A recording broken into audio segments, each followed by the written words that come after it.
Cancer আক্রান্তদের চুল না থাকলে তাদের মন খারাপ হয়ে যায়।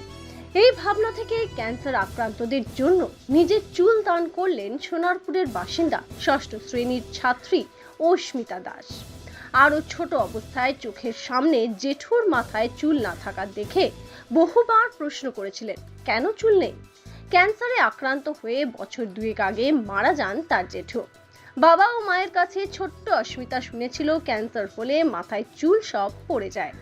অস্মিতার মা সুস্মিতা দাস জানান, ছোটবেলা থেকেই অস্মিতার চুল বড়। বারবার কাটার কথা বলা হলেও সে রাজি হচ্ছিল না।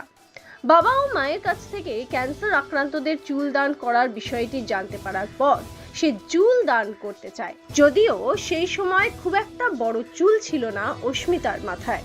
চুল আরো খানিকটা বড় হতেই তা কেটে ফেলে অস্মিতা। তারপর সেই চুল কুরিয়ার করে হেয়ার ডোনেশন ওয়েস্ট বেঙ্গলের ঠিকানায় পাঠিয়ে দিয়েছে অস্মিতা। তার আশা তার এই চুল ক্যান্সার আক্রান্তদের কাজে লাগবে। আমি আমার মা বাবার কাছ থেকে জেনেছিলাম যে যারা ক্যান্সারে আক্রান্ত হয় তাদের চুল পড়ে যায় নানা রকম ওষুধের কারণে। তো তাই জন্য ভেবেছিলাম আমার এত বড় চুল আছে, তো আমি যদি চুলটা কেটে তাদেরকে দিয়ে দিই তাদেরও তো সাহায্য হবে। তাদের মন খারাপ হয়ে যায় যে তাদের কেন চুল থাকে না, তাই জন্য তাদের একটু সাহায্য করার জন্য আমার এই চিন্তা করলাম। এটা কুরিয়ার করে দেওয়া হবে, এটা পাঠানো হবে হেয়ার ডোনেশন একটা ওয়েস্ট বেঙ্গলে একটা আছে ওইখানে।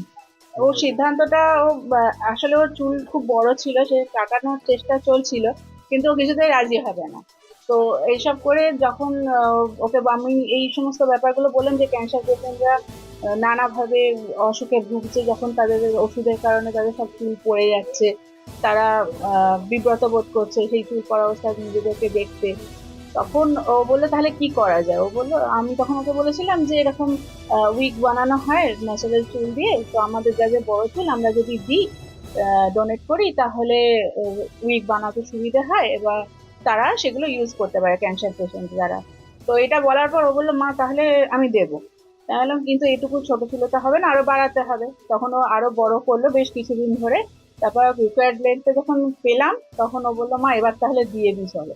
তো ওর ভেতরে এই ভাবনাটা এসেছিল যে আমার জন্য যদি কারো কাজে লাগে, আমার কোনো জিনিস যেটা আমার এক্সট্রা আছে সেটা দিয়ে আমি যদি কাউকে হেল্প করতে পারি।